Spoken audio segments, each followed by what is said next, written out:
ठीक है। और ये वाला दूरी मान लेते कि कुछ भी और मान लो 4 सेंटीमीटर है, नहीं 6 सेंटीमीटर है, ठीक है। ये वाला दूरी 6 सेंटीमीटर, दोनों का अनुपात निकालो कि किसमें आएगा, दोनों का अनुपात किसमें आएगा।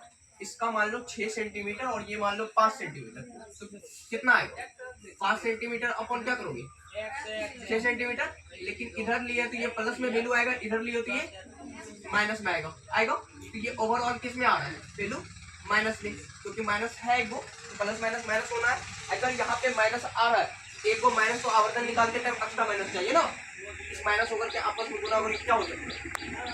मतलब अगर m का वैल्यू के बारे में बोला जाए तो m का वैल्यू दोनों पॉजिटिव भी हो सकता है और m का मान नेगेटिव भी हो सकता है। अच्छा, दोनों का भी कौन चर्चा कर लिया। m पॉजिटिव हो रहा है, कब पॉजिटिव हुआ जब वस्तु आपका यहाँ पे बना, और नेगेटिव कब कब हो रहा जब वस्तु आपका आगे बन जा रहा है। मतलब जहां जहां कंडीशन क्या होगा नेगेटिव, तो वहां वहां बोलेंगे वास्तविक प्रतिबिंब बनेगा। दर्पण से आगे हमेशा क्या बनेगा वास्तविक प्रतिबिंब। अगर m का मान जहां जहां नेगेटिव बना वहां वहां क्या बोलेंगे वास्तविक प्रतिबिंब। और दर्पण के अगर पीछे बना तो हम लोग का m का मान पॉजिटिव। इसका मतलब जब जब आभासी प्रतिबिंब बनेगा तो m का मान पॉजिटिव मिलेगा। क्लियर हुआ तो कुछ चीज। चलो एक चीज और करते हैं। मान लो अगर अंश का वैल्यू ज्यादा, ठीक है, और हर का वैल्यू कम, तो क्या क्या बोल सकते हो। इसका वैल्यू छोटा है, ठीक है, और इसका बड़ा है, वैल्यू कितना आएगा, वैल्यू कितना आएगा। चलो ये बात बोल सकते हैं क्यों, एक से कम आएगा। ये बात समझ में आ रहा है क्यों। अंश बोल रहे हैं छोटा है, हर बड़ा है, वैल्यू एक से कम आएगा। ये बात कितना लोग को समझ। जैसे मान लो अंश 5 है और हर 6 है, वैल्यू एक से छोटा आएगा क्यों, ये वैल्यू एक से छोटा है क्यों। क्लियर हुआ। सबसे पहले बोल रहे हैं अगर अंश छोटा और हर बड़ा, वैल्यू एक से छोटा। इसका उल्टा सोच लो, अगर मान लो हर बड़ा हो जाए और अंश छोटा हो जाए, वैल्यू एक से बड़ा। जैसे सोच लो उल्टा कर लेते हैं, 6/5 है तो वैल्यू एक से क्या जा रहा है ऊपर जा रहा है। दोनों बात क्लियर हुआ। तब वैल्यू छोटा होगा तब वैल्यू बड़ा होगा। तो m का मान दो चीज यहाँ भी हो सकता है। एक m का मान ये भी पॉसिबल है क्या हो जाए, अगर इसका ऊंचाई ज्यादा रहा और ये कम रहा तो एक से क्या हो जाएगा, एक से क्या हो जाएगा ज्यादा रहे, क्यों जाएगा, क्योंकि यहाँ पे क्या हो रहा अंश, मान लो यहाँ पे h i ज्यादा हो रहा और h o कम हो रहा, इसका मतलब अंश ज्यादा हो रहा हर कम हो रहा, इसका मतलब वैल्यू एक से ऊपर जाएगा जाएगा क्या।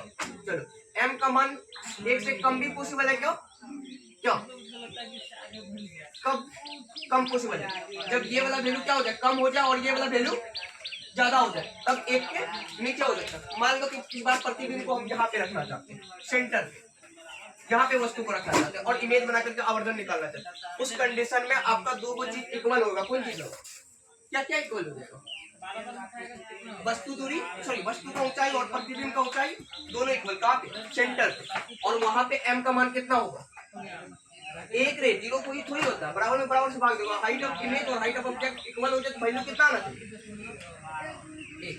अब m का मान क्या क्या पॉसिबल है, अब अपने तरीके से m का मान पॉजिटिव हो सकता है, m का मान नेगेटिव भी पॉसिबल है, m का मान एक से छोटा भी पॉसिबल है और m का मान एक से बड़ा भी पॉसिबल है और m का मान एक के इक्वल भी पॉसिबल है। चलो अब कभी भी हम लोग को सवाल मिला m का कुछ मान मिला, m का दो चीज होगा, एक को होगा क्या साइन, ठीक है, और एक को क्या होगा, एक को क्या होगा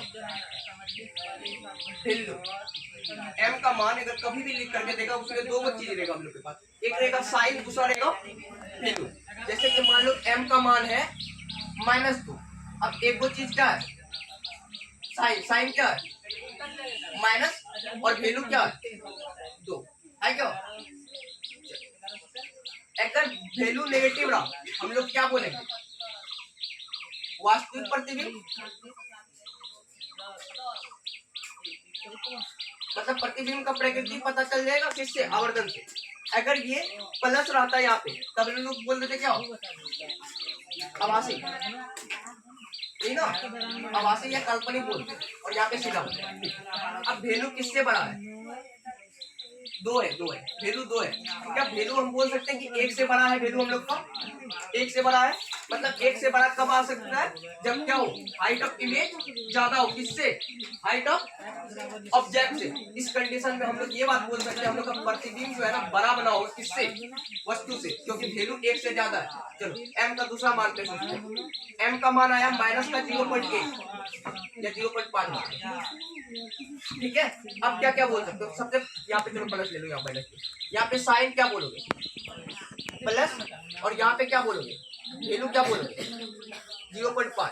अब प्लस है, प्लस से हम लोग क्या बोल सकते हैं, हम लोग का बना हुआ जो है क्या और आभासी है, और यहाँ पे वैल्यू से क्या बोल सकते हैं, वैल्यू एक से बड़ा है या छोटा है, छोटा है, तो छोटा है तो क्या बोल सकते हैं, छोटा है तो क्या बोल सकते हैं, छोटा कब आएगा, ये ऊपर वाला कम नीचे वाला ज्यादा। यहाँ पे बोलेंगे वस्तु का ऊंचाई ज्यादा होगा और प्रतिबिंब का ऊंचाई कम होगा। यहाँ पे हो रहा था किसका, प्रतिबिंब का ऊंचाई ज्यादा,